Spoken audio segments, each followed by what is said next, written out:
What's up? Ghost Fictions is here, and we're back again. This is the part 3 of a story where Izuku became the Shadow Monarch. But before we start, please consider subscribe to the channel and give this video a like. Don't forget to check the description for more information. Now, let's get into part 3. Chapter 13. Japan Hunters Gathering. Izuku and Heian could be seen standing in front of the chairman of the would-be Hunter Association Go-Gunny, but they weren't the only ones in the room, because next to them was Jong-in and Yunho. It wasn't something out of the ordinary for them to have such meetings with the chairman, where they're mostly given missions that are exceeding their own ranks, which mostly consisted of A-rank missions. The only few times they gathered here together without it being mission-related was when Gunny himself wanted to have a drink with all of them, which they were perfectly fine with, since they get to become comfortable around their boss. I'm sure all of you are wondering why you're here, given that this isn't mission-related or us having a drink. Said Gunny. It was obvious that the man was being calm as he usually was, there was nothing in his voice that indicated anything unusual. Izuku out of the group seemed to have some sort of idea of what was going on, those that have something to do with the multiple mana signature I'm sensing in the gymnasium. Asked Izuku. He was obviously unsure, but he didn't show it. Gunny smiled. That is correct. I don't know if you heard or not, but Tokyo has been experiencing gate appearance regularly at this point. Heroes and civilians alike are already catching up on its existence, and as it stands, we're barely coming up with a cover story that should at least buy us some time to prepare you all for the burden that unfortunately will be placed on you four and other hunters, said Gunny, grimacing slightly. That things will be revealed to the public very soon. The 4 teens grimaced. They were obviously prepared for the life of a hunter for 8 months now, but still the idea in itself brought some sort of nervousness that their life will no longer be the same. Getting back to the point, we've decided to do something different than what we usually did, which is to gather all the current hunters in Japan in the gymnasium for a battle royal or a one-on-one match depending on your preferences. Said Gunny, watching as numerous emotions were shown on the 4 teens' faces. Izuku was obviously surprised, but didn't vocalize it. Heian seemed to be slightly nervous with the idea of being around many people. Yunho was grinning from ear to ear. It was obvious that the idea of a battle royal excited him greatly, and lastly Jong-in seemed to have a smile on his face. So is this about promoting camaraderie between us hunters? Asked Jong-in as he looked at Gunny, who smiled. That is correct, you're not forced to fight in this battle royal, but some people understand each other better through an old fist fight, and this might be a good experience for the 4 of you, but this fight is meant for something else as well. Said Gunny, getting a curious look from the 4 of them. What could it be? Asked Heian as she watched Gunny grin. As I said before, gates will be more common in this era, so a few of you will be picked to become masters of your own guild. Think of it like the hero agency, and in those remaining 2 months, we're encouraging you all to make more connection with the other hunters.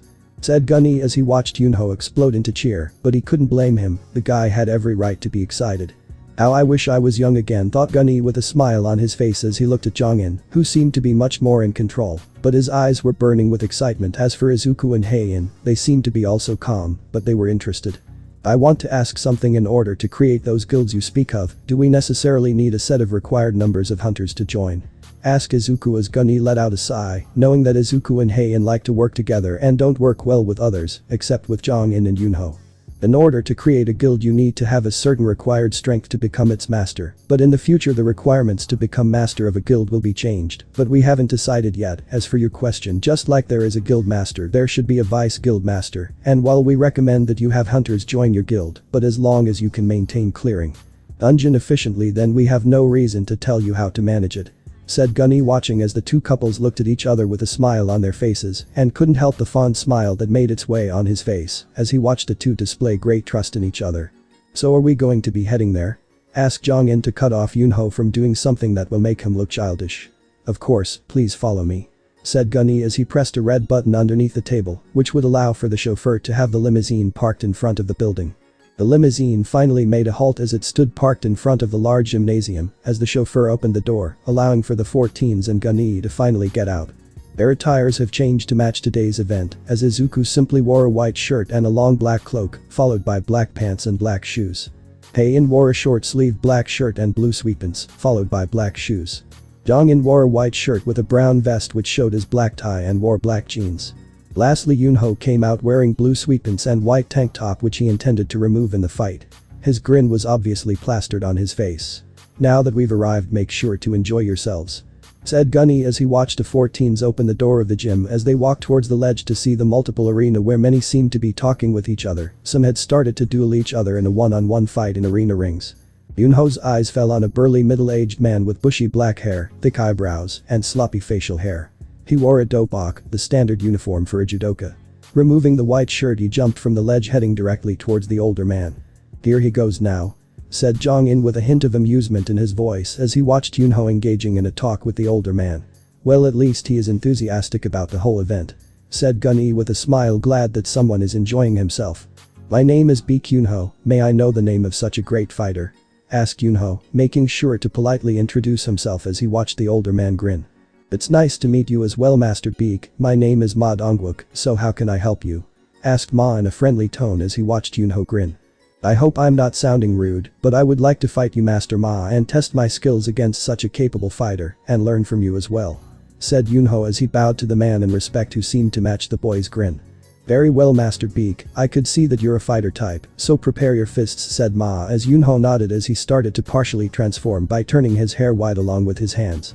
Just like that, the fight started with Yunho rushing towards the older male for a frontal assault, his eyes glowing red like a predator as both their hands locked against each other, with both trying to establish dominance over the other, but with Yunho enhanced strength that came from his partial transformation, it was easy to see that they were in a standstill. But experience is what mattered here, and Ma had years of training over Yunho, which was displayed when Ma placed his right hand on Yunho's right shoulder, essentially stopping him enough for him to bring his right foot near Yunho's left leg before he tripped the young teen off balance. With Yunho being off balance, Ma's right hand that was on Yunho's right shoulder went to the teen's wrist and slammed Yunho on the floor. Ma was obviously impressed by the boy's strength but knew he could do better, Master Baek. "A young person like you should be able to use more strength," said Ma loudly. It wasn't disappointment, but rather he was encouraging the boy to do his best. Yunho grinned. "I'm no master, Master Ma," said Yunho in a humble tone, admitting that he was inexperienced when it comes to human combat, as monsters in dungeons have their own pattern, but humans have no such thing. Before the two locked hands once more, resulting in a gust of wind to appear between the two of them. The two were obviously excited, which was displayed by their wide grin on their faces. "He's getting pushed back," said Izuku, slightly impressed by the older man, but Jong-in seemed to shake his head and smiled. "I do admit Ma Dongwook is a very impressive fighter, but if Yunho were to give it his all in this fight, this will quickly turn in Yunho's favor," said Jong-in with a smile on his face as he watched his friend from afar increase his strength gradually as the fight progressed. Sometimes overwhelming strength could defeat experience if the gap in power is large, said Hei, and understood where Jong-in was coming from. Izuku slightly stiffened, which was noticed by the others as they looked at the entrance of the gymnasium to see 10 hunters walking together, but each of their individual strength was at least A rank, but it seemed that their leader was at the same level as both Izuku and Heiin. Unnie chuckled, "Those 10 hunters you see down there have an amazing potential, very much like you all, but the one who leads them is Goto Ryuji, whose potential rivals that of you too," said Gunny as he looked both Izuku and Heiin in the eyes. Izuku gave the man a critical eye. "He has a very impressive magical power, I think I heard about him. He has been clearing a lot of dungeons in Tokyo, and it seems that the rumors that they all fight with swords was true," said Izuku as Gunny nodded his head. "I will be going now. I think I found something interesting," said Jong-in as he walked towards the ledge and jumped to the arena, using condensed flames on the sole of his feet to cushion his fall and land on the ground. Obviously it caught some attention, but he didn't bother to glance at them. Instead he walked towards a young woman with red eyes, strawberry blonde hair, and a large bust. She wore a black corset with a miniskirt, thigh-high boots, a red hooded cloak with white fur trims, and long white leather gloves. Next to the women was an athletic young man with spiky black hair and a friendly face. He wore a suit of grey armor with brass highlights, a blue midsection, and a long purple cape with white designs. Despite the serious look on the female face, it was obvious that Jong-in had managed to engage with the two of them in a conversation, and it seemed to have been going well. "I guess Choi found something to busy himself with," said Heiin as she looked at her fiancé, who seemed to look at a young man with grey eyes and custard-colored hair that is shaved on both sides of his head.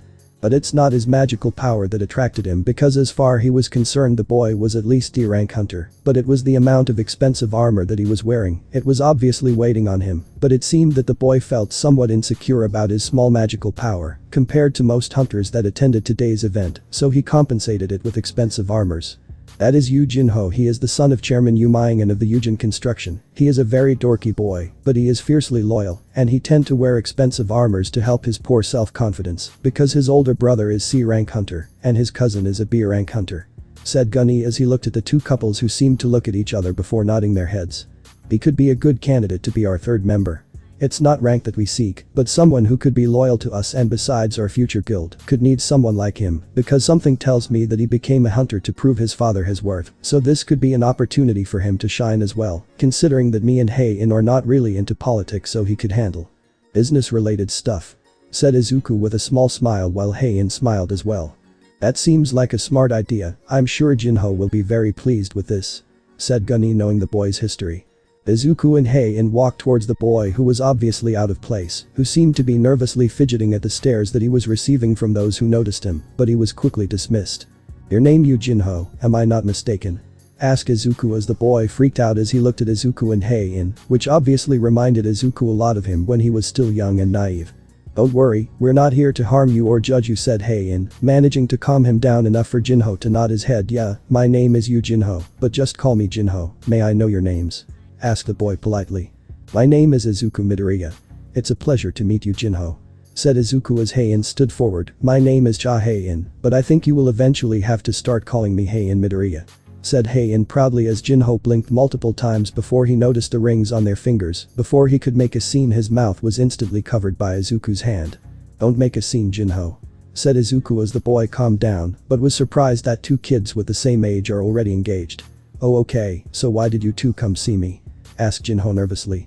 "We never really intended to have a third member for our guild, since we don't really work well with others, but we saw you, and we wanted to make you our third member," said Hei-in as Jinho was taken by surprise but got slightly suspicious. "Why me? I'm sure there are other talented hunters here," asked Jinho, but Izuku let out a sigh. "We don't really do well with others that include anything business related. We might be smart, but it's not really our thing. We're more the type who clear dungeons. We learned from the chairman that you're the son of Yu Maingen," said Izuku before he raised his hand to stop the boy from coming to a quick and wrong conclusion. "Eventually our guild will have to attend parties in which there will be a lot of nobles and many companies who want to do some contract with us, which is why we want someone smart enough to be able to manage all of the guild business related affairs, and you seem to fill this nicely," said Izuku as Jinho stopped for a few seconds. "We're not forcing you to join us because at the end of the day the choice is yours to make. You can take as much time as you want to come up with a decision," said Hei-in with a small reassuring smile which managed to calm Jinho down, and all the crazy theories he came up with in his head was thrown out of the window. "Well, at least they're not approaching me for my father's name. I have nothing to lose here, and maybe this could be the opportunity that I needed to prove to my father that I've grown," thought Jinho. "Okay, I accept. So have you two decided on a guild name?" asked Jinho as the two looked nervous remembering the multiple guild names they came up with. "I came up with solo leveling," said Izuku, and Hei-in blushed in embarrassment. "I came up with hunter," said Hei-in as Jinho looked at the two couples with a large sweat drop. "You two are really bad at this," said Jinho before he let out a smile. "I guess it's up to me to come up with good names for our guild, because a guild name is our identity," said Jinho as the two couples smiled at seeing the boy get into the role without too much of a fuss. At least they found a reliable member. Chapter 14. Guild Partner. Godo Ryuji was walking around the gymnasium, which was fortified by the use of many mana crystals, allowing individuals like him to go all out without a worry about the building going down due to his sheer power. He walked past multiple B rank and lower hunters whose mana was not impressive enough to grab his attention. There was nothing he could profit from here. At first he came here simply because he was curious about the type of hunters that are scattered around Japan and maybe recruit someone with a potential, but to his disappointment they were quite weak. The more he walked, the more the idea of leaving sounded much more appealing to him, but then he tensed as his eyes darted towards a corner of the gymnasium to see Izuku Midoriya and Hei-in. The two were surrounded by their individual magical aura, which no matter how they tried to conceal it, they couldn't hide it. "So even among those weaklings there are good hunters that could rival me," thought Godo. Sweat dripped down his forehead. He may not want to admit it, but he knew that they were strong, if not stronger than him, even though it hurt his pride. "Hanakawa, who are these two?" asked Godo as he glanced towards the two hunters that piqued his attention. Said girl was a slender young woman with neatly parted black hair wearing formal business attire. Hanakawa looked at where Godo was looking to see the object of his interest. "You're interested in Hunter Izuku Midoriya and Hunter Hei-in?" asked Hanakawa as the man slowly nodded his head. "So that's their names," said Godo before he looked at the girl next to him. "Out of everyone in the gymnasium they have the highest magical power. Do you have information on those two?" asked Godo as the translator let out a sigh, but maintained a serious expression. Hanakawa shakes her head. "Not much, Godo-san. I only know general information that the association allows us to access," said Hanakawa as Godo slightly frowned, but his face became impassive. "Anything is fine as long as I get to know who they are," said Godo as Hanakawa nodded her head. The black-haired boy is Hunter Izuku Midoriya. He is an A+ rank mage, having cleared several high-ranking dungeons, with his highest being an A rank 1, although he is known to work only with Hunter Chahei, said Hanakawa as Goto frowned.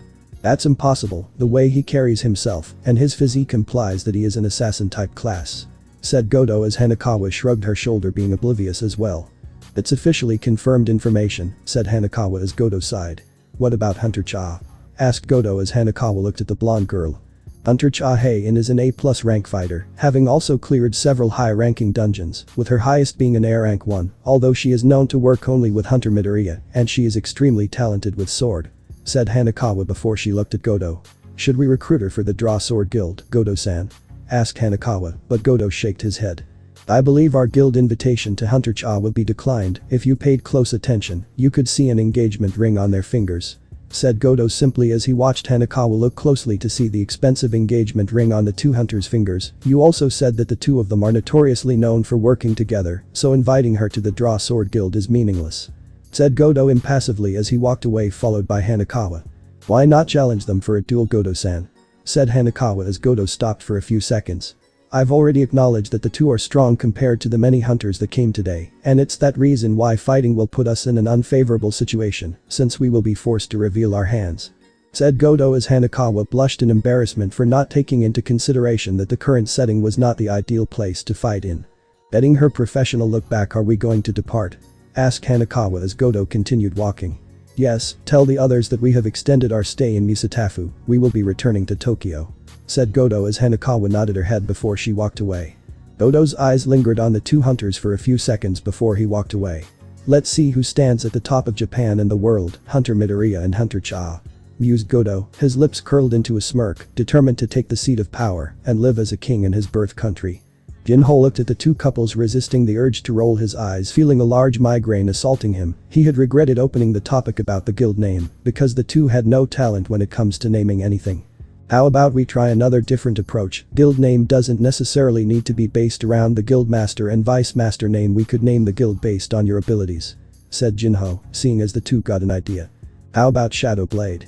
Said Izuku as Heian found herself nodding at the name. I think I agree with the name, your abilities with shadow and my abilities using swords, said Heian as they looked at Jinho, who seemed to ponder at the idea but didn't seem to argue against it. Well, compared to the many names you two came up with, this is much better, and it represents both your abilities while being simple enough to be remembered, said Jinho as he let out a sigh of relief, his lips twitched into a smile. Well, glad this is over with, this was getting quite draining to say the least, so thank you, Jinho, said Izuku, making sure to give credit to the teen for helping them come up with a good name without looking ridiculous to the public.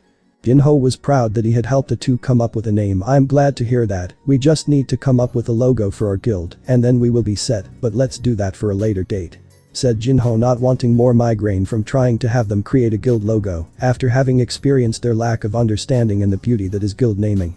Well, we're not in a rush, we still have 2 months to the very least to have everything guild related ready, said Heian as Izuku nodded his head, agreeing with her. Jinho then looked at the two couples. You two should consider hiring more hunters for the guild, suggested Jinho, but the two seemed to shake their heads in disapproval. If we hire other hunters to join the guild, we will have to do things like giving salary to the hunters, dealing with unsatisfied hunters who want an increase in their salary, be responsible for their lives, so if they died we will be held accountable to their deaths. That's why having small members in our guild is much better, said Izuku as he saw Jinho shiver. Heian then pondered for a few seconds, but we don't expect you to be able to deal with all guild legal matters, so you could hire office workers, but we prefer that it would be someone quirkless, said Heian, surprising Jinho by the specific request. Yeah, that sounds like a good idea. It could also help increase quirkless survival rate and also solve the problem regarding quirkless unemployment, said Izuku before his hand went to his chin, although, after a year or two, I doubt being quirkless will be a problem anymore, since they are the ones with a high chance to develop mana like us, said Izuku with a smile which was mirrored by Heian, and Jinho seemed to find the idea appealing. Well, that does sound simple enough, although finding quirkless people at this time of age will be difficult, considering that a large number either immigrate to countries like USA, where quirkless discrimination is not tolerated, or just end their life by the age of 12 to 15 because the burden became too much on them, said Jinho as he saw the small frown on both Izuku and Heian's face, but it wasn't directed at him, but rather they were quite upset with the severity of the situation. Well, just do what you can do and don't exhaust yourself too much, said Izuku as Jinho smiled, as at least his bosses were considerate enough and were not ordering him around. Thanks, since we're going to be partners we have to exchange numbers so we could better communicate, said Jinho as the two couples nodded and gave their respective numbers to Jinho, who quickly created a group for the guild. Yunho gritted his teeth, his eyes glowing red as he pivoted his feet on the ground, putting a force for an incoming knee blow, but he knew that such an attack would not surprise his opponent Ma. Ma had his left palm open ready to block the right knee that was intended to gut him in the stomach, his other right palm was open ready to push Yunho away from him to create a distance. Ma had successfully pushed Yunho away from him, but such a devastating knee attack wasn't useless, as Ma's left arm hung lowly, showing that some of the bones had been cracked. Ma grinned before he let out a howl of laughter, he had never had so much fun fighting someone else. He may have fought monsters in dungeons, with some of them being at least B rank in threat, but fighting humans is different completely because they're unpredictable and have no patterns to their movements, which is why he was a firm believer that those who fight monsters and neglect to fight humans as well are bound to lose no matter how powerful they are. Excellent Master Beak, you're talented for a young man, said Ma as Beak wiped the trail of blood that seeped from his mouth, yet he grinned.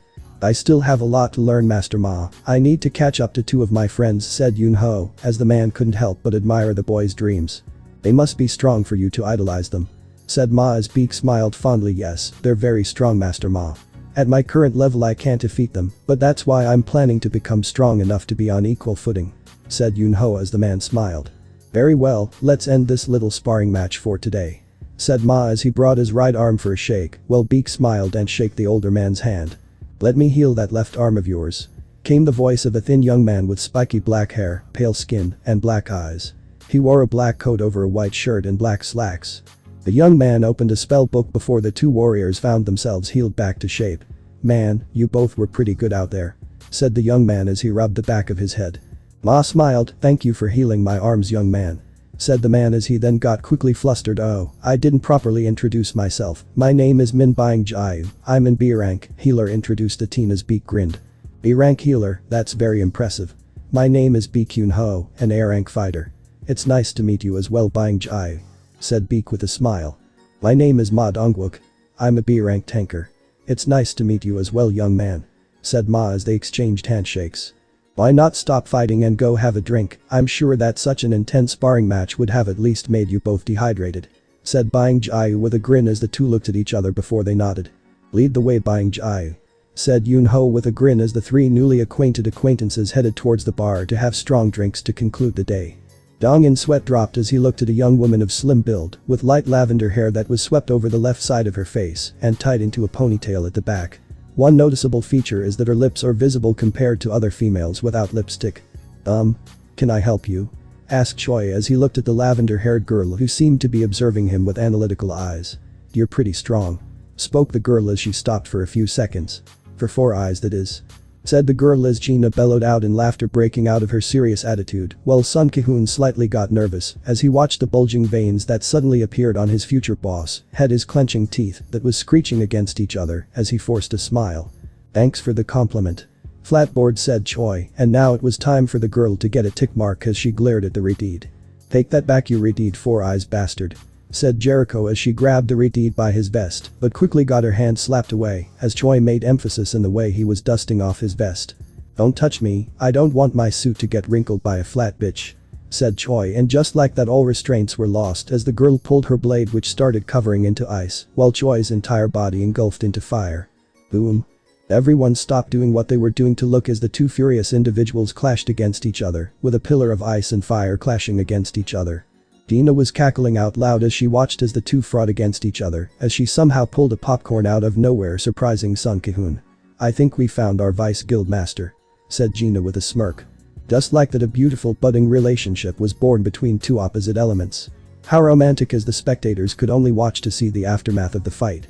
Izuku and Heian looked with a poker face to watch Choi and Jericho being loaded into an ambulance, surprisingly or not really, but Choi had obviously been the winner, but the woman was a very feisty one and made sure to take him down with her. Beak was rolling on the ground cackling out loudly, much to the injured Choi's displeasure. This is good.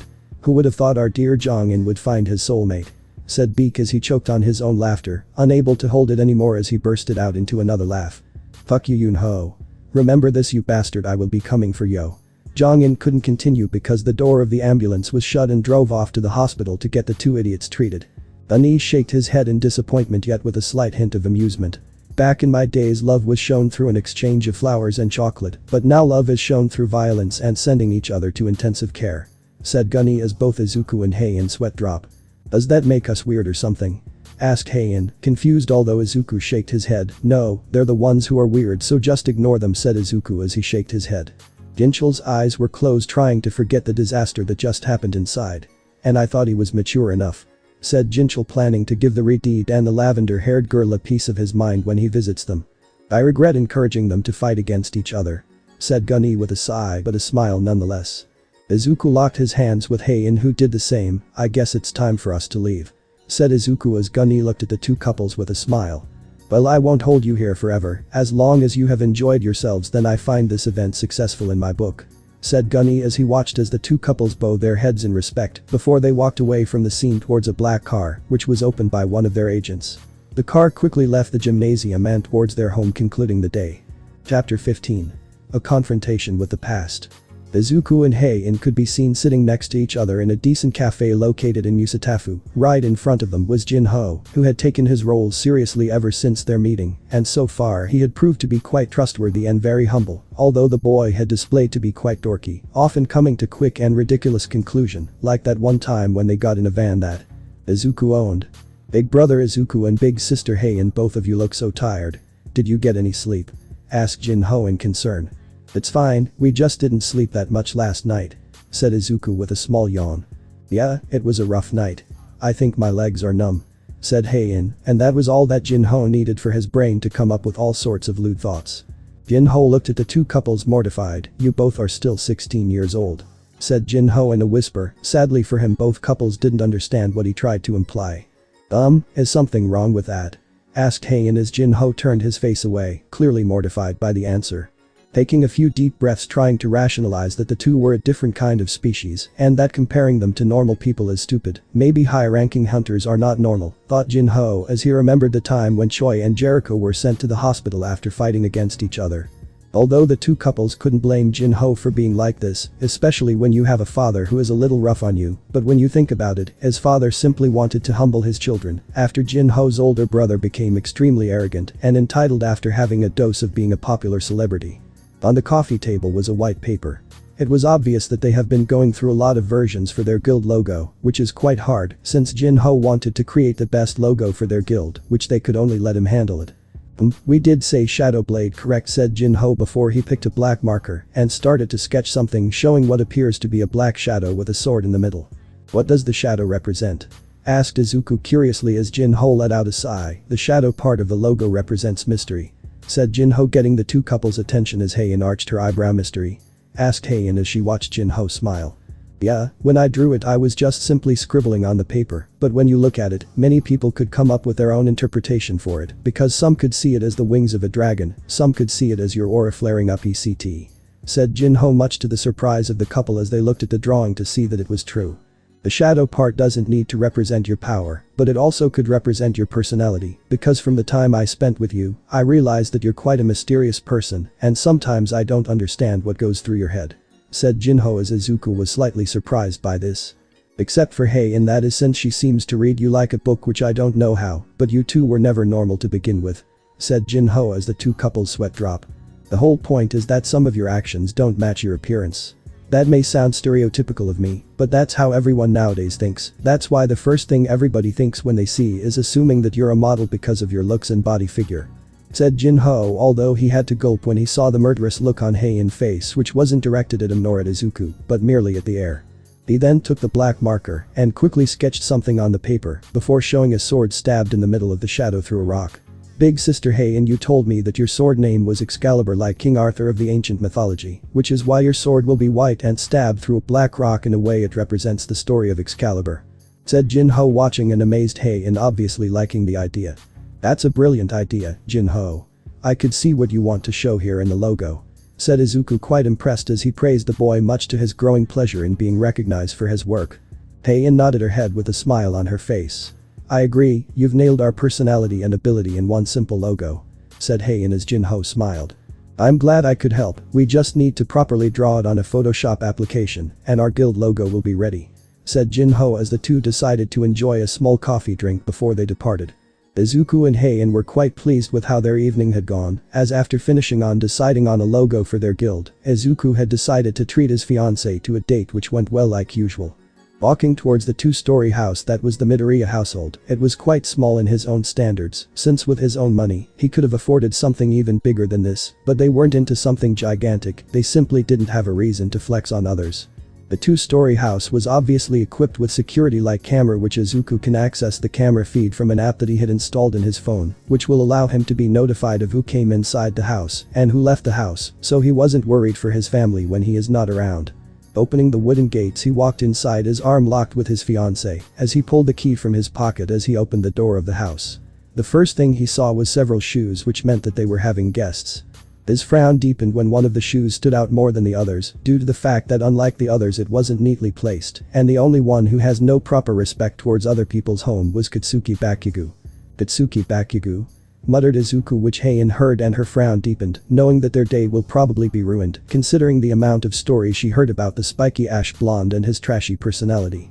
"I'm home," announced Izuku, properly out of habit after getting over his surprise as he removed his black shoes and placed them on the shoes shelf, with Heian following his example. Before Izuku could walk towards the living room, a hand grabbed his shoulder softly to reveal a concerned Heian. "Are you gonna be okay? Especially with him around?" said Heian, although through whisper, not wanting anybody to hear them. "I'll be fine, Heian," said Izuku with a small smile, although she knew that he didn't like the fact that his tormentor was relaxing inside his home, and she couldn't blame him, because she would have felt the same way if she was in his position. Izuku walked towards the living room to see Inko talking with Mitsuki. They seemed to be quite enjoying their conversation, while Katsuki had the same grumpy expression that doesn't seem to ever change as he scrolled through his social media on his phone.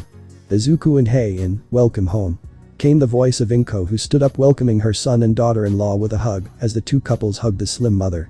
"How was your work, you two?" asked Inko as she saw the two smile. "It's going well, we will need to finalize everything the next time, and we will be prepared for when they decide to reveal everything to the public," said Izuku as he saw the relieved expression on Inko's face. "But the higher-ups are being stressed out this month, they're trying to make sure that when the revelation happens, that the public will be able to take everything as calmly as possible without any serious backlash," said Heian with a smile as Inko smiled. "Well, I'm glad you both are not being stressed out," said Inko as she let the couple go from her hold.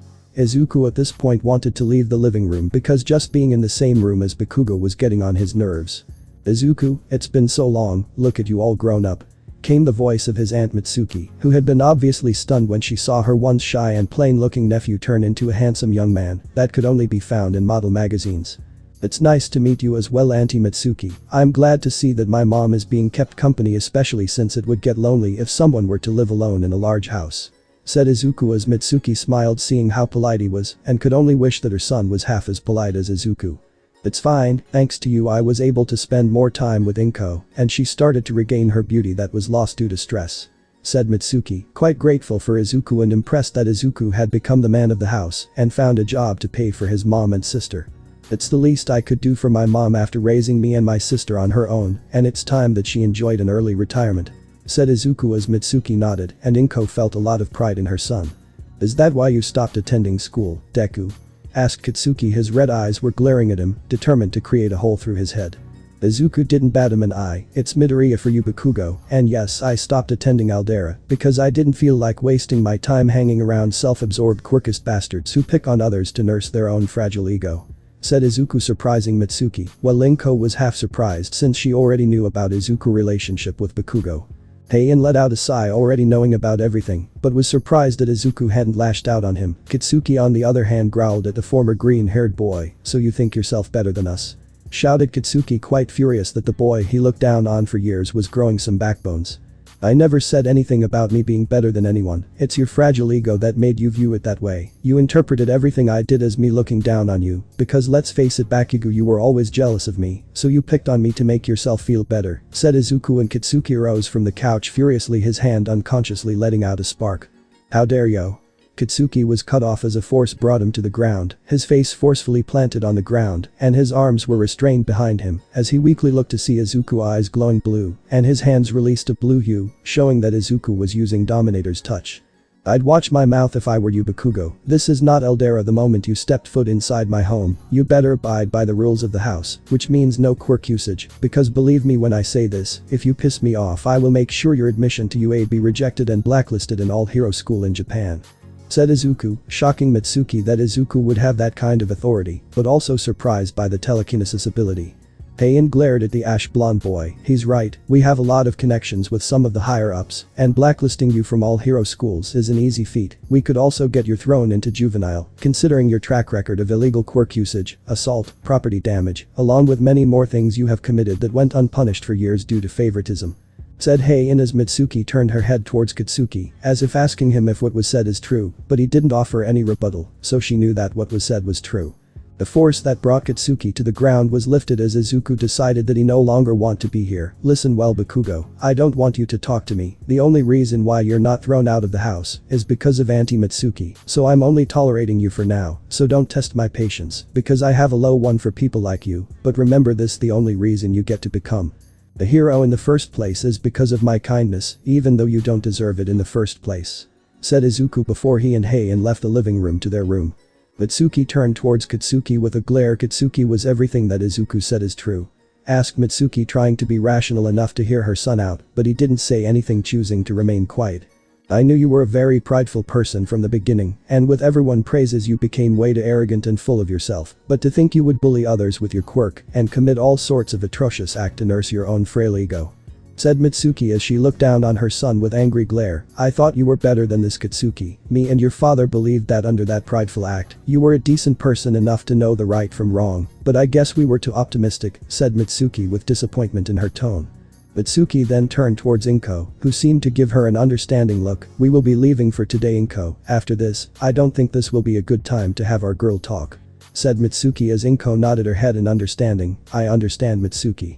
Said Inko as Mitsuki started to leave the house, dragging her son by his hand like a toddler, because at this point she no longer trusts him to act his age. We will be talking about this at home with your father, and it's about time that we get to visit a therapist, because it seems that we can't have a proper conversation in our home without being at each other's throats. Said Mitsuki as Katsuki didn't offer any resistance because he kept remembering what Izuku told him. But remember this, the only reason you get to become a hero in the first place is because of my kindness, even though you don't deserve it in the first place. His pride had suffered a massive blow. He knows that Izuku was essentially telling him that he got to become a hero because of him, that all achievements he would accomplish in the future as a pro hero was made possible because of his mercy.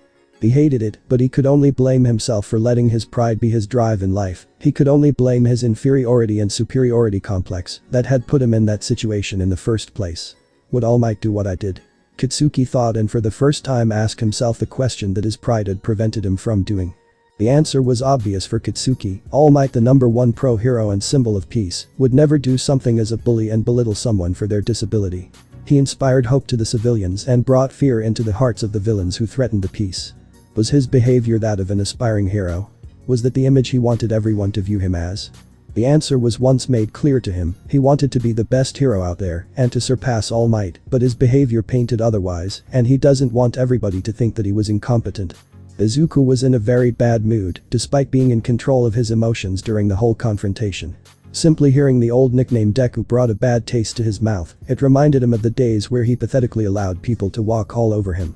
Heian was straddling him, being only in her underwear as she pressed her body onto him. Her lips were targeting his neck. She knew that they can't go to bed with him being in such a bad mood, so she had taken to distracting his mind by her, and it was working.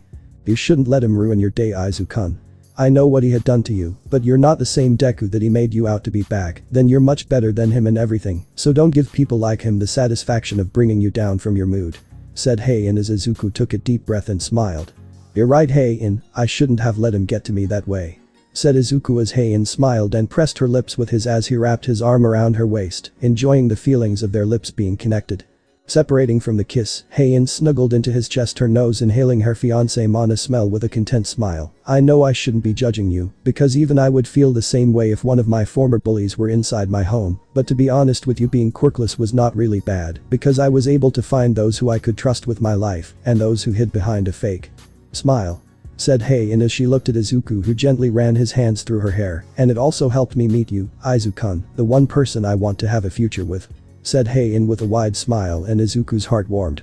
Leaning his head on her forehead, he kissed her deeply as she kissed back with equal force before he separated.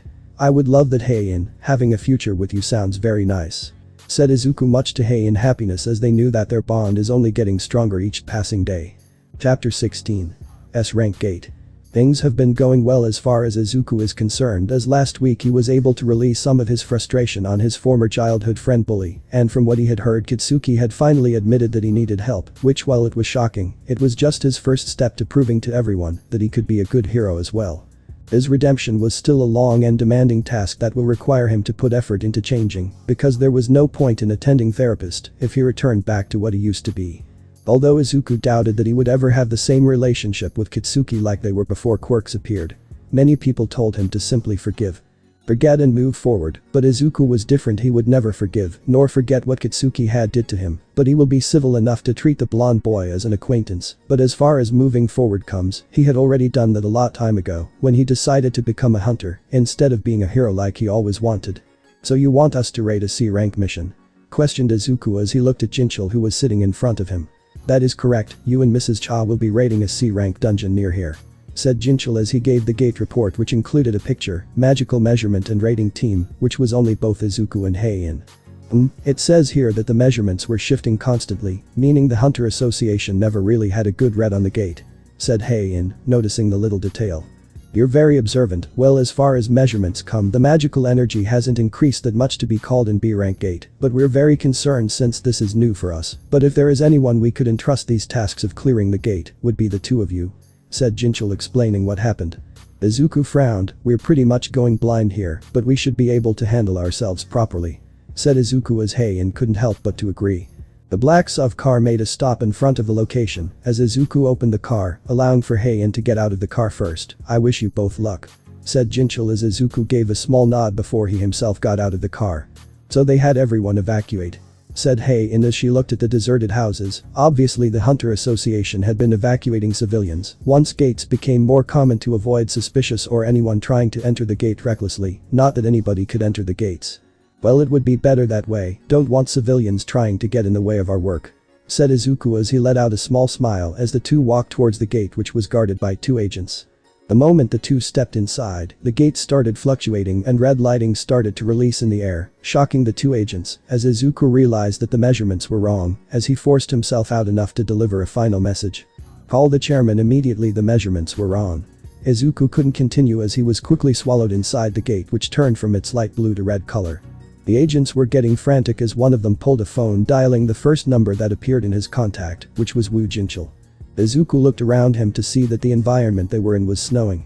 "Well, that is odd. Usually gates lead to dungeons that look like caves, but never expected something of this magnitude," said Heian as her eyes darted everywhere. Her senses were on all-time high. "This could be only an S-rank gate. We have already encountered from E to A-rank gates so far, and all of them lead to the dungeon that we know, but this could prove to be a problem, since the monsters will have home field advantage," said Izuku, and Heian didn't find a reason to deny his claim. Suddenly an arrow was sent ripping through the air and towards the two A-rank hunters as Izuku casually grabbed the arrow, stopping it from hurting them, although it seemed that Heian was prepared to cut it with her sword. Looking at the arrow, he could see his hands freezing as they looked at the tree branches to see ice elves, but those kinds that came in front of them were called Hyaki, who, unlike the ice elves, are a violent tribe that kills humans. The leader of the Hyaki seemed to grin maniacally at the two hunters before he brought his thumb finger before running it through his neck in a threatening manner before he left, which pissed the two off as Izuku crushed the arrow in his palm. "Babe, can I kill him?" asked Heian sweetly. Her hand was gripping on Excalibur, wanting to chase the bastard that had threatened her and her beloved. "Sure, he's yours, but let's not separate and act recklessly because that's what they would want us to do," said Izuku as Heian nodded her head before she looked to see two routes, one on the left and the other on the right. "We should take the right route," said Heian as Izuku looked at her with a raised eyebrow. "Why the right one?" asked Izuku as Heian looked at Izuku with a smile. "I think the left route is the Hyaki territory. If we go to the right, we will meet a less dangerous monsters in which you could level up while I could get warmed up, which will prepare us to attack the Hyaki or for them to come to us," said Heian as Izuku nodded his head, finding no reason to argue since she did bring up a valid point. "Well, let's go then," said Izuku as the two power couple walked towards the right route, ready to explore the dungeon, unaware that outside the gate the entire Hunter Association was freaking out. "What the hell?" Came the voice of Jinchul, who looked extremely pissed off as he brought the magic measurements device to the red gate, but the device didn't display a number. There is no magic flowing in the gate. Came the voice of Go-Gun-E, who just got out of a black SUV car. His expression showed seriousness and concern. Chairman, do you have an idea on what this could be? Asked Jinchul, concerned as Gun-E walked towards the gate. His hand touched the red gate, but he didn't know anything, but he felt something whispering in his ears, giving him the answer he wanted. This is an S-rank gate, also known as the red gate. These S-rank gates lead to another world. Once they step foot inside, the gate closes off completely and nobody else can help. It's a place they cannot escape until the boss is killed or the dungeon opens on its own. Said Gun-E as Jinchul felt panic rushing through him. S-rank gate. This is insane. How did our magic measurement device fail? Asked Jinchul quite angrily as he smashed the magic measurement device on the ground. We should have suspected that something was wrong when the measurements kept shifting multiple times. Came the voice of Teshik, who walked towards the gate, his hands resting in his pocket. Those two really tend to get into a lot of trouble. Came the voice of Kaina, holding a smoothie in her hands, feeling slightly annoyed by the whole situation, especially when she was called from her date with Teshik.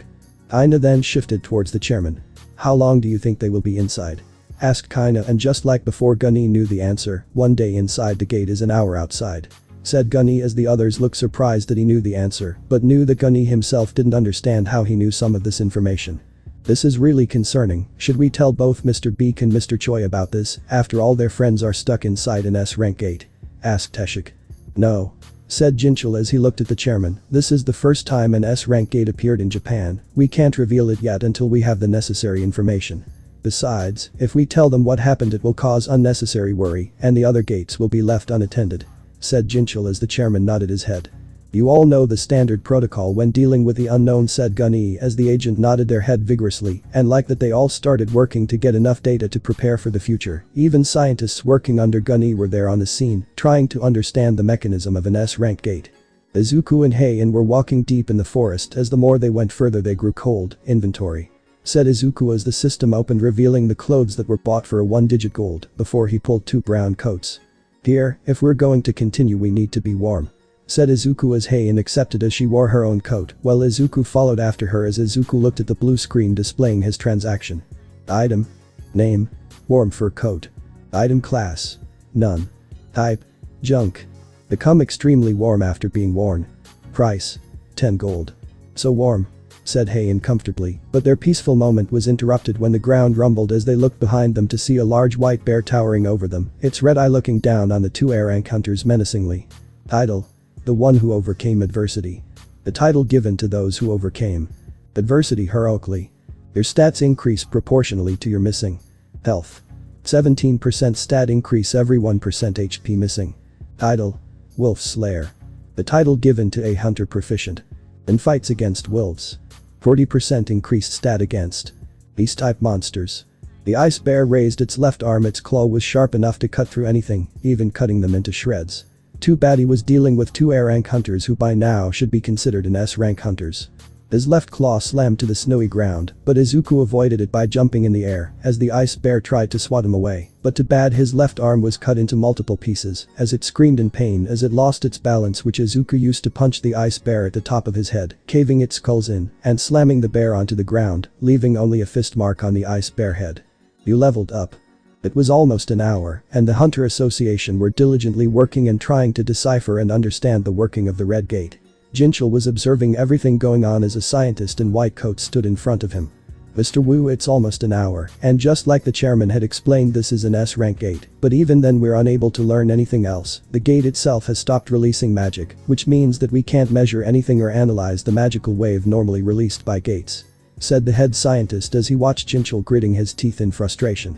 But we're trying to find ways to get information. We're currently working on analyzing the red lighting that the Red Gate is producing, but we have to take a lot of precaution since we don't know what it can do.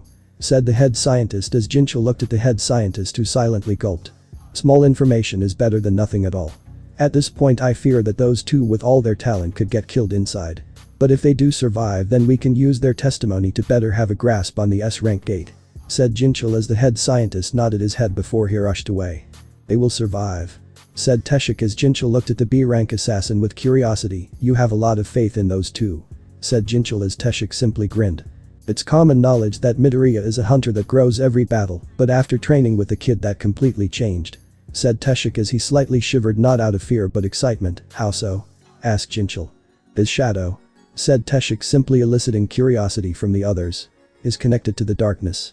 He becomes as strong as his shadow's depth in the dark," said Teshik, and Jinchul seemed to be surprised by Teshik's statement. "What about Hunter Cha?" asked Jinchul, seeing as Teshik seemed to know more about those two than him. "Those two tended to disappear, and when they did there was no trace of them anywhere. It's like they simply vanished from the face of the earth," said Teshik, eliciting a frown from Jinchul. "But when they do return, those two have undoubtedly got stronger, and it seems that Heian was also getting stronger. I could only assume that Izuku is partially responsible for her growth. We already know that her Excalibur was a gift from Izuku himself to her, but something tells me that those two are stronger than they lead themselves to be," said Teshik. "My only theory is that they go around clearing dungeons before the Hunter Association could find them. After all, whenever I tried to track them using the GPS that we placed on each one of them, the device showed that they were pretty much off-world," said Teshik as Jinchul let out a sigh. "Why can't anything be simple about these two, although I guess only the chairman seems to know about their activity," said Jinchul. Izuku let out a small irritated sigh as he sat at a chopped wood. In front of him was a campfire as he had a stick which hid the meat of the ice bear, trying to cook it on the fire. Heian was sitting next to Izuku as they tried to cook the ice bear meat, which was being quite difficult to cook, but they were making progress as they started eating the meat in silence, not knowing what to do, given that they were stranded in an unfamiliar gate. "Who would have thought that we would be stranded, possibly in an S-rank gate?" said Heian, chuckling darkly as it was already an entire day. She could only wonder what the situation was on the outside as she looked at the snowy ground stained by the blood of the snow bear. Izuku raised an eyebrow before he looked at the campfire.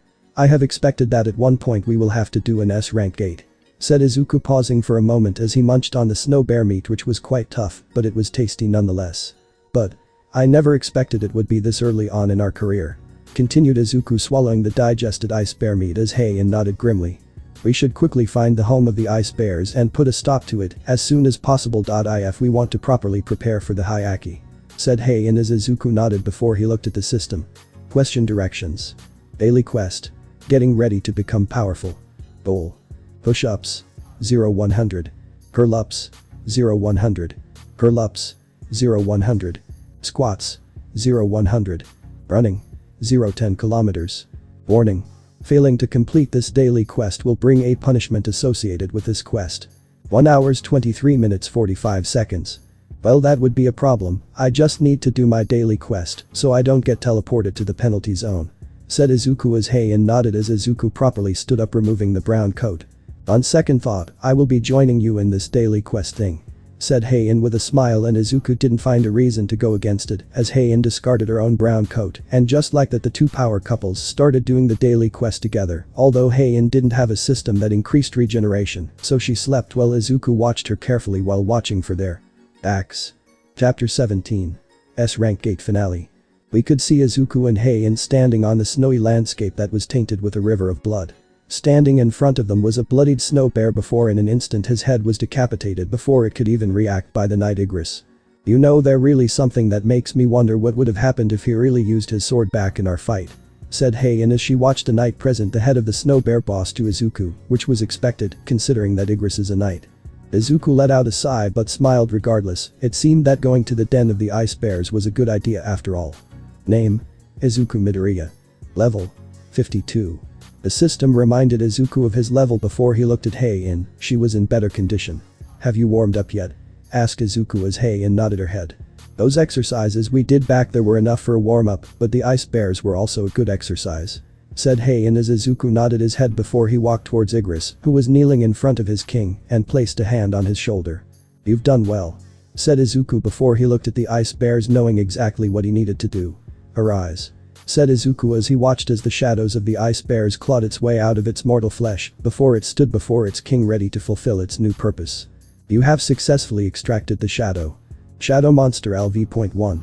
Shadow Monster LV.1. Shadow Monster LV.1. Shadow Monster LV.1. Shadow Monster LV.1. Good," said Izuku, quite pleased with having new infantry before he looked at the boss that was turned to one of his shadow soldiers. Its size was towering over him and any of the other shadows in his arsenal. Izuku and Heian returned to the camp after fighting for almost half a day, and they didn't seem to be tired. Well, the ice bears and other monsters were weak in their own standards, but their number was something to look out for, but with Izuku shadow soldiers, they were able to clean the entire forest of any enemy. Suddenly both Izuku and Heian narrowed their eyes. "How about you guys undo your stealth?" asked Izuku as he looked at the empty landscape. Heian decided to press forward. "Due to your powerful energy, hiding is pointless." Heian added her sensitive nose was one of the reasons why nobody could get the drop on her. The mirage that seemed to be hiding the large army of Hyaki was wearing off, revealing the boss of the S-rank dungeon. "There really were two useful people and I thought the chick would be trash," said the Hyaki leader, but Izuku heard him. "What? Did you just call Heian trash?" asked Izuku with a scowl as the Hyaki leader seemed to be surprised. "You know our language?" asked the Hyaki leader in confusion. Heian looked at Izuku. "Is this part of the system?" asked Heian as Izuku seemed to nod his head, seeing as it was the only logical answer. The Hyaki seemed to grin, to be able to converse. "How splendid," said the Hyaki leader, being quite pleased with the turn of events before he gestured at the same Hyaki that gave him and Heian a death threat.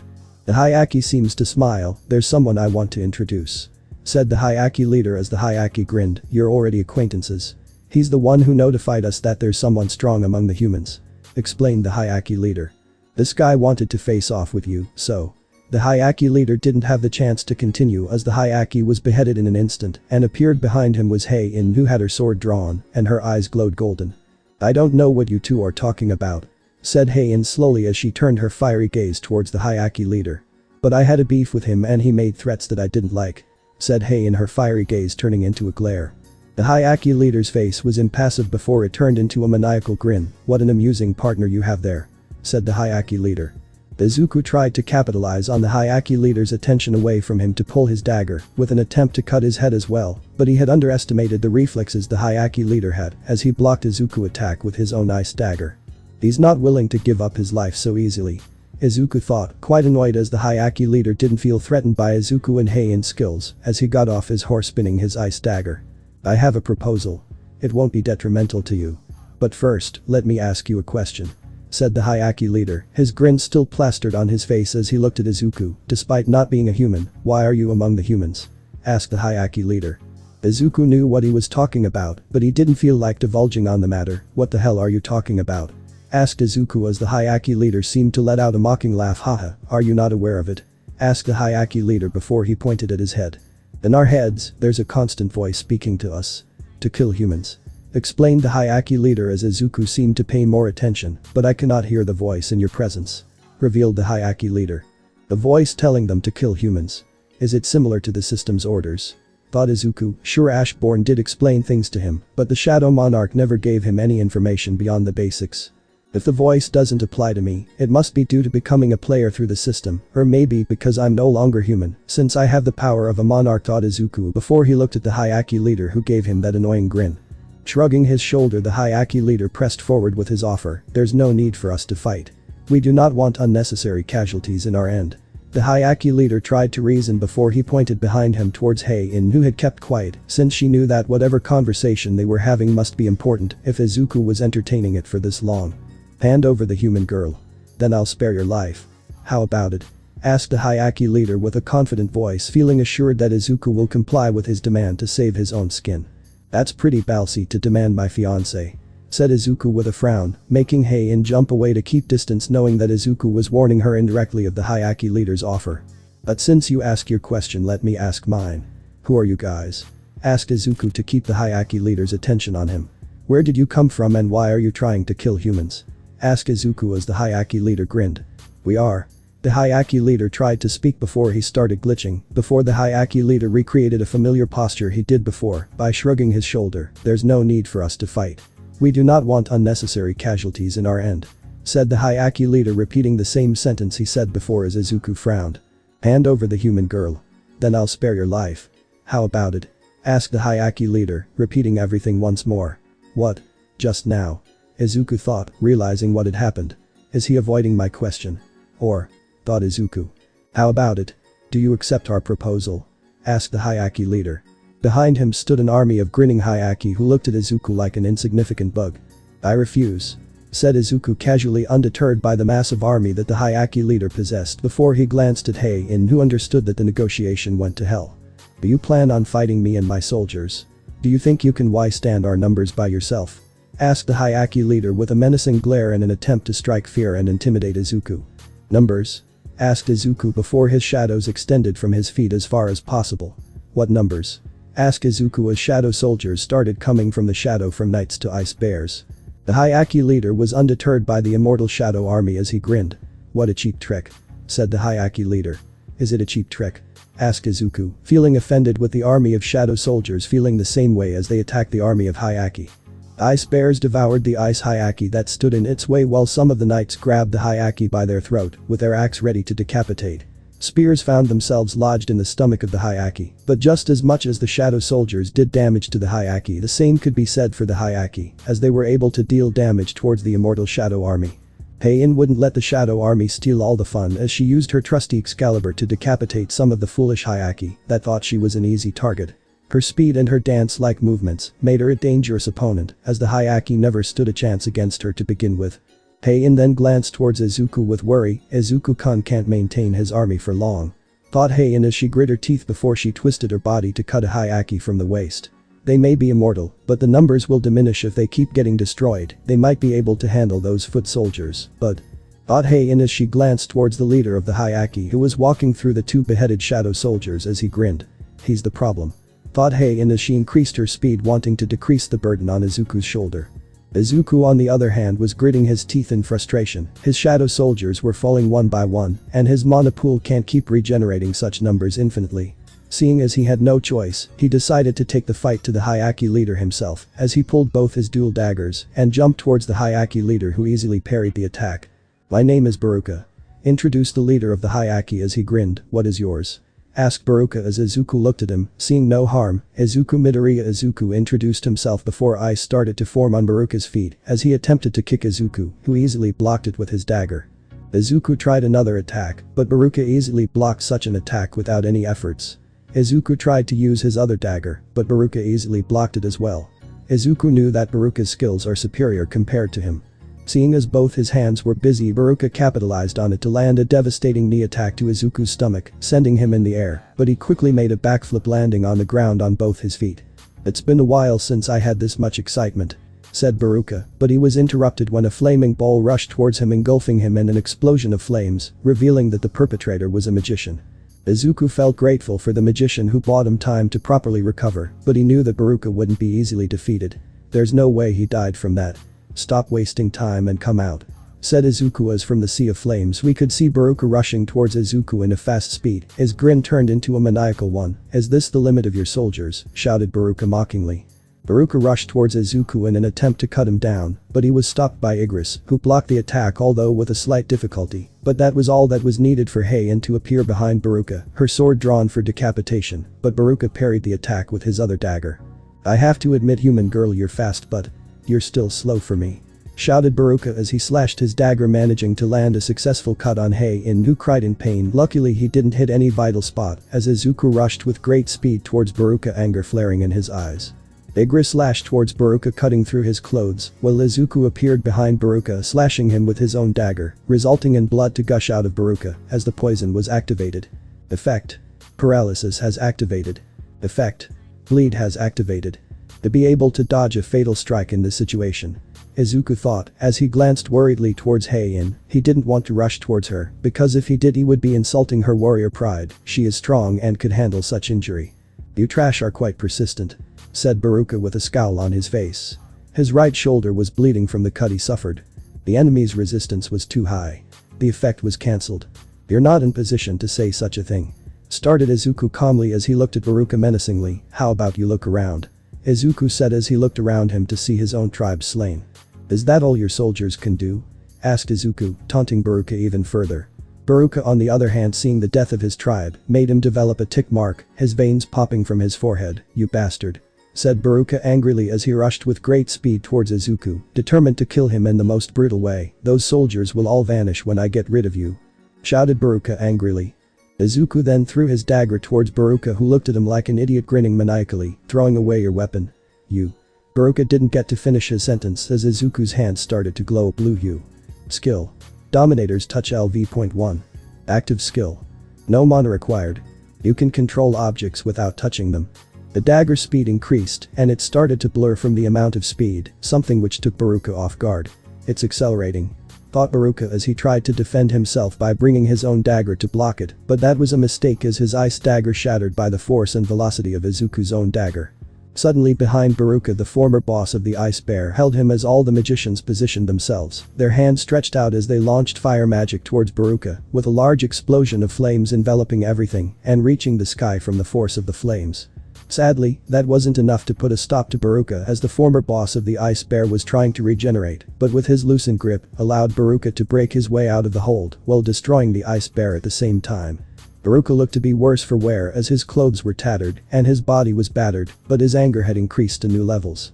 "You bastards," said Baruka slowly, anger dripping from his voice before he raised his head with a defiant look in his eyes. "I'll kill you all," screamed Baruka in pure anger.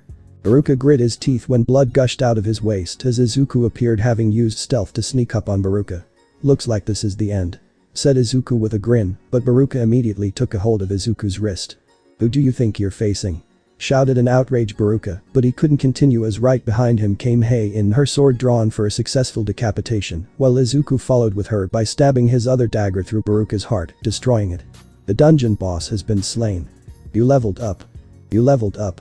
Izuku sighed in relief. "It's finally over," thought Izuku with relief as he looked at his badass fiancée who spat blood on the ground as Izuku walked towards her. There were no words said, only a deep embrace as Izuku held Hei-in his arm, stroking her hair gently. "Let's go home, Hei-in," said Izuku softly as Hei-in nodded her head tiredly as a blue gate formed which would lead them back to their home, but first he needed to do something as his eyes lingered for a few seconds towards the Hyakki boss. Chapter 18. Forces of Darkness. Hours have passed since the S-rank gate appeared for the first time in the history of Japan. Jinchul was nervously walking back and forth as he looked at his watch before he let out a sigh. "How long do you think they have been inside?" asked Jinchul as he looked at Teshik, who closed his eyes for a brief moment before opening them. "I can't say for exact, but if we were to take the chairman's words into account, then I'd say it's almost a week inside for them," said Teshik as he watched his comrade clench his teeth before his attention was immediately caught when the red gate started flickering. "The gate is opening," shouted one of the scientists as the crimson gate turned to blue, and everyone waited with bated breath until two silhouettes could be seen and came outside Izuku, along with Hei-in, who was injured, but thanks to Izuku healing potion she was doing much better. Izuku was practically raging inside. He had tried to turn the Hyakki boss into one of his shadow army, but he had exhausted all his 3 chances because of the difference in level, and maybe because the bastard was tenacious even in death. Luckily Hei-in had cooled him off and he was much calmer but a little disappointed. Everyone immediately rushed to check the 2 hunters' health. Aside from exhaustion and the injuries they sustained in their fight, they weren't life-threatening and were able to walk normally. "Are you both okay?" asked Jinchul, worried evident in his face. "Yes, I guess we're quite tired after all," said Izuku with a small smile while Hei-in slightly chuckled. "Never thought that I would have to use the survival training that I learned from the internet and books," said Hei-in as Izuku nodded as well, agreeing with his fiancée. "Give them some slack, Jinchul, they just came out of an S-rank gate. I think it's darn impressive that they survived with such minimal injuries," said Kaina as she gave a nod of approval towards the 2 teenage hunters. Jinchul backed away. "I apologize, I guess we were worried on how to deal with an unknown gate, but with both your testimony, once you recover of course, we could better prepare ourselves to prevent an incident like this from happening again," said Jinchul as the 2 understood and accepted his apology. The 2 hunters were then later escorted to a medical tent that was built near the gate to stabilize both Izuku and Hei-in injury if they were to come out badly injured. Hei-in was taken by nurses to heal some of the cuts she received, and luckily it was easy to fix, but was recommended for her to better rest for 2 days at least, while Izuku was in a much better condition. Jinchul watched everything from afar as he let out a breath of relief. "Didn't I tell you, those 2 are special?" said Teshik with a smirk as he wrapped his arm around his pal's shoulder. I guess you were right, I will have to call the chairman to deliver the good news," said Jinchul as he pulled his phone and dialed the number of the chairman. Inside a dark room with only the monitor being the source of light, we could see a disfigured face with one tube connected to his right face and a needle in his neck. The man wore an elegant suit befitting of a businessman, but the man was far from being one as he was the notorious villain All For One. The man who was thought to be dead after All Might caved his skull in, but All For One wasn't All Might's greatest nemesis for nothing as he survived and was in hiding, gathering his forces once more. The merchant of quirk stared at the monitor with an amused smile as he saw Izuku, Midoriya and Hei-in walk out in a much better shape than he anticipated and knew that they were going to be a thorn to his side. "Doctor, how is the search going?" Asked All For One as he looked at the corner of his eyes to see a bald chubby man with a mustache and his large glasses. The man wore the standard doctor coat as he adjusted his glasses. "A failure," answered the doctor, his voice laced with disappointment. Several of the test subjects couldn't handle the strain. It seems that even adding a quirk in the equation resulted in them implode, said the doctor, looking with an apathetic eye towards the mangled bodies of his test subjects. The All For One was disappointed he didn't show it on his face as he kept a grin. "So it seems this mana can't mix with quirks, it only proves how special mana is," said All For One as the doctor understood what he meant. If they could manipulate mana or find a top-tier healer, they could regenerate the injuries that All For One sustained in his fight, and the king of the underworlds would be back. All For One then tensed suddenly as his senses warned him of a danger, but kept his composure. "It's not nice for an uninvited guest to not introduce himself," said All For One, and true enough the room started to get chilly as the doctor shivered in cold and fear. "It seems your reputation wasn't exaggerated, All For One," came the cold voice of a muscular old elf with blue skin, long silver hair with a single long strand dangling over the right side of his face, blank white eyes, and round ears. He wore a ragged white cloak with a black collar over a tattered white shirt, ragged black pants, and a pair of black boots. "At least in human standard, that is," finished the cold voice. The doctor was beyond terrified. Under any circumstances he would have been confident in his creation, and All For One being in the room granted him safety, but the man. No, the monster before him exuded primal aura that demanded respect. The man's expression threatened into a grin. "Very well then, my name is of no importance, but I go by a title." To prove a point he started releasing his mana, making the air even more chillier. "I am the Frost Monarch, a being of destruction. If it weren't for the mana crystal this world would have been destroyed by my power," said the monarch menacingly, and All For One knew that the man wasn't showing off or overestimating his powers. All For One didn't become the king of the underworld by being a naive fool, and while power was a factor in his ascension as the king of the underworld, but he was smarter and had a natural charisma that made it easy to gather allies under his banner. He was also several steps ahead of his enemies. After all, a master tactician always had a backup plan from A to Z. His presence brought fear of death to those who stood in his vicinity, but right now he found himself not as the predator, but he was the prey. The irony of the situation brought amusement into All For One, but he decided to entertain the guest and see what someone like him would want with him. "To think I'd be visited by such a powerful man such as yourself. What can I do to help you, Frost Monarch?" asked All For One, deciding to play the game as he turned to face the elf who looked at him like a bug that he could squash at any moment. "At least you're smart, that would make things easier. There are other 9 monarchs beside me. Currently 6 of us had found a suitable host to possess, as our powers are beyond mortal comprehension, as so many hosts tend to implode due to being incapable of housing our power," said the Frost Monarch, seeing the interested look in All For One. "2 others of my brothers are either dead or captured, but our leader, the Monarch of Destruction, is unable to find a host to possess as his powers are destructive, and no human has shown himself capable of containing his power," said the Frost Monarch, and All For One knew then and there that he needed to treat these situations carefully. "Right now we suspect a foul play from one of our own," said the Frost Monarch before he pointed at the monitor displaying an image of Izuku Midoriya. "Izuku Midoriya is the host of the second strongest monarch beside our leader. He is the vessel of the Shadow Monarch Ashborn, and currently we suspect that he intends to pass his powers to the human to use as he see fit." "You could understand our concern," said the Frost Monarch as All For One hummed in thought. "You suspect that Midoriya-kun will oppose you all, and given that he's the vessel of the second strongest monarch, makes him a very dangerous individual for whatever goal you have planned," explained All For One, already getting the gist of the situation, and he could already smell a deal that he wouldn't be able to resist. "That is correct, human. He is also a threat in the fact that he has a system created by an architect that allows him to grow stronger every day. In a sense he is continuously leveling up," said the Frost Monarch, making All For One even more interested and intrigued. The Frost Monarch then stepped forward to gaze at All For One. "We want you to deal with him," said the Frost Monarch, finally getting to the point of the visit, while All For One was not surprised by the request. "Why not do it yourself? I'm sure a man of your stature could be capable of dealing with an inexperienced child," said All For One, obviously wanting to milk information out of the intruder. The Frost Monarch smirked. "We have our own agenda to deal with, and to deal with a human child who could barely grasp the power he possesses. I trust that you agree to our demand," said the Frost Monarch as All For One was already going through different plans.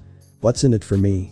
asked All For One as he looked at the Frost Monarch while the elf smirked. "We could bring you back to your prime, and if you impress our leader with your performance, you will take part of our plans, and you get to keep your life," said the Frost Monarch, reminding All For One of who's calling the shots around, but All For One was not intimidated. "Very well then, I accept your deal, Frost Monarch. I look forward to the day I get to meet your leader," said All For One as the Frost Monarch gave a huff before he turned around, swiping his hand in the air, resulting in a ripple to open, revealing an icy blue gate similar to the gates around the world, and walked inside never to be seen. How fascinating, said All For One. The visit by the Monarch was very enlightening before he looked at the picture of Izuku Midoriya and smirked. Midoriya-kun, you're my key to ruling not only this pitiful world, but the entire universe. Thought All For One with a grin before he started cackling out loudly, scaring the doctor even more at seeing his own boss laughing after such a terrifying experience. Now he needs to make sure his little toys are ready, especially Shigaraki Tamura, his successor to the underworld.